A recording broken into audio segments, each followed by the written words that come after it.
because we need to ease the burden on working families by making everything more affordable and accessible. Look, again, slight digression. Inflation is up. It's up. And coming from a family when the price of gas went up, you felt it in the household, you knew what it was like, it matters. But the fact is that if we are able to do the things I'm talking about here, it'll bring down the cost for average families. So as the country's unemployment rate continues to rise, I know that many of you are waiting anxiously for Congress to send out a forward check. Well, the Labor Department just released its latest weekly jobs claims report. So the good news, friends, is that unemployment claims did dip lower in the latest weekly data. However, the latest unemployment report underscores the still high demand for workers, even as crisis-related disruptions continue to put pressure on the labor market. First-time unemployment claims fell for a back-to-back week after rising to the highest level since October. The spike in claims followed a surge in the crisis across the country between December and January. But friends, it's important to note that the recent tallies of weekly jobless claims remain very high compared to pre-crisis levels. Also, according to the Century Foundation, millions of people are still struggling due to this crisis. Analysts have reported that about 3.8 million unemployed individuals have been unable to claim unemployment benefits because they have already exhausted their state or federal crisis-era jobless insurance. The jobless claims data has also not meaningfully captured the labor shortage supply that have emerged as the bigger weight on the labor market during this stage of the crisis. As of December, U.S. job openings had risen to nearly 11 million, nearly reaching the record high back in July 2021. Now, I know many of you are wondering what exactly is going on with Congress's fourth stimulus package, but Democrats and Republicans are still discussing this round of aid.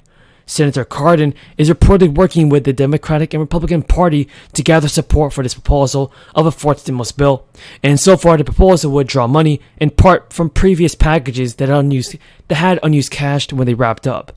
An early version of the legislation appears would provide eligible people and businesses with more stimulus relief. This includes restaurants and gyms. According to the Washington Post, the discussions in the Senate are also reportedly being led by Senator Cardin and Senator Roger Wicker of Mississippi. Susan Collins also might be involved. And according to the Post, these two put together a $68 billion proposal, which includes new spending. And the bill is likely to include a mix of new spending dollars and repurposed unused cash from previous relief measures. This comes days after two House Democrats and one Republican were led to congressional leadership, urging them to pass a targeted relief package. Folks, that's all breaking news with the fourth stimulus check that you have to know. Thank you, Governor Murphy, and it is wonderful to be back in New Jersey, the home state of my husband, and a place where I've spent a good amount of time over many years. I want to thank you, Governor, for your role of leadership. You and I talked when you greeted me on the tarmac, but your signature on legislation to remove all lead pipes from New Jersey over the course of 10 years, which is a relatively short amount of time, given how long this issue has been an issue, is extraordinary and is part of the role model of how we are looking at what we can do as a nation. So thank you for the warm welcome always. Mayor, I thank you.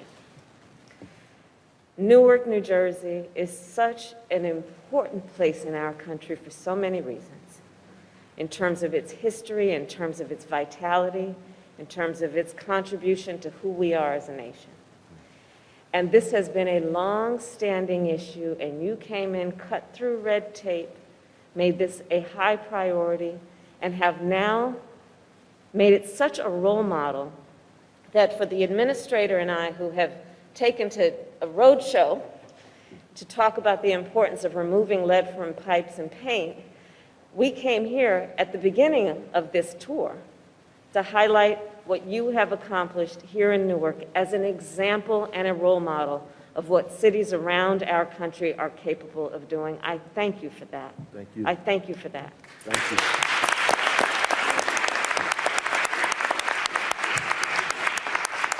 We purposely designed this visit today to hear from our community leaders, but we know that the work that can be done as a nation on eliminating this lead, which is having a profound impact on our children, on our most vulnerable communities. We came here because these are community leaders who are also role models for the nation, where we have met many community leaders, Administrator, around the country, who have been the voice of conscience, with clear purpose and commitment and courage to propel this issue in a way that we would act, and act in a way that was not incremental, but about achieving what we know is possible, which is to get rid of this problem. It's hurting our babies. Over half of the children of our nation who are under the age of 6 are at risk on this issue. It is well documented and at this point without debate what this does in terms of impeding the God-given capacity of our children to learn and to thrive. It is a public health issue. It is an equity issue. It is an issue of education. It is an issue of whether we are willing to invest in our future in terms of investing in our communities. All that is what is present on this topic. So I thank the community leaders. I thank the elected leaders. I see my dear friend, Senator Cory Booker here, and Senator Bob Menendez, the chairman of a most important committee, especially at this point. And I want to thank you too, because I have served with them in the United States Senate, and I know, based on personal experience and as a witness of what they did in the Senate to make sure that federal dollars would come to New Jersey with speed and priority to address this issue. So I want to acknowledge and thank the senators for your role of leadership. You deserve a lot of credit for this.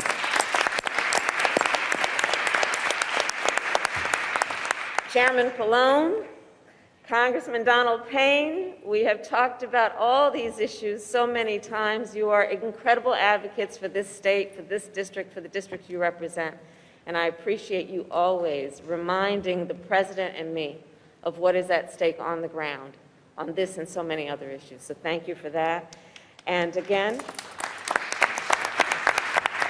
I want to thank the community members. We'll get into a more in-depth conversation. I'm about to pass the microphone over to the administrator, but I cannot tell you enough how important your roles of leadership have been to remind community leaders around the country that when you speak up, often with great frustration, but with great purpose and courage, it matters and it makes a difference. Bring down the cost for average families. I don't know why they keep moving all that, but the fact is they keep down the cost for average families. And look, the fact is that we're in a situation now where, you should have peace of mind. I know food prices are up, and we're working to bring them down. As I said, I grew up in a family where the price at the pump went up, you felt it, and I understand. But these things